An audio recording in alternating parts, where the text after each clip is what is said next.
A day in my life as a bunso, anak ni Dayday, na tuwing hapon nagsusundo sa makulit na kambing. Ang pangalan niya pala ay Diyosa.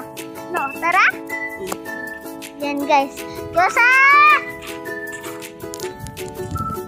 Diyosa! Ay, ayan na ang aming kambing. Diyosa! Uwi na, uwi! Tara na!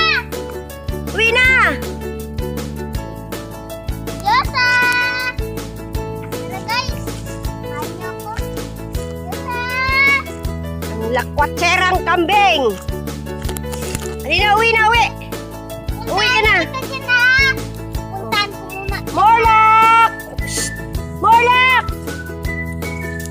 Andito po yung mga best friend ni Diyosa.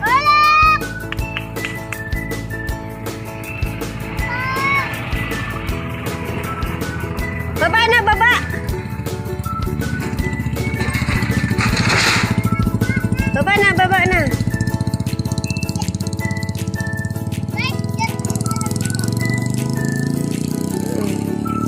Pinapauwi na namin. Hapon na. Kailangan ng pen guys. Easy!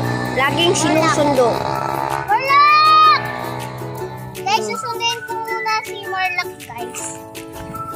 Pag walang nakitang aso, guys, hindi yan uuwi. Pag kami lang, hindi yan uuwi. Pero pag nandyan yung mga aso,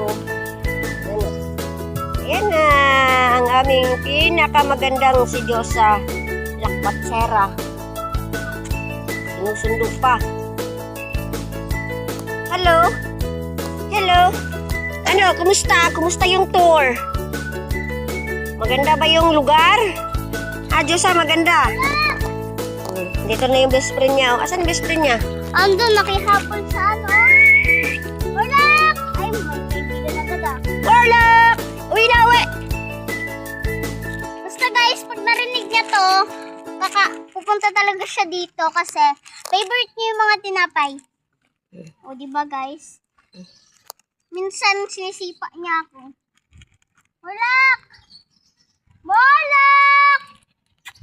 Iwan na nga natin. Ang tigas ng ulo. Guys, wait lang. Yan, susunod na. Uuwi na. Pag hindi pinuntahan, hindi talaga uuwi. Iwan ko ba sa'yo?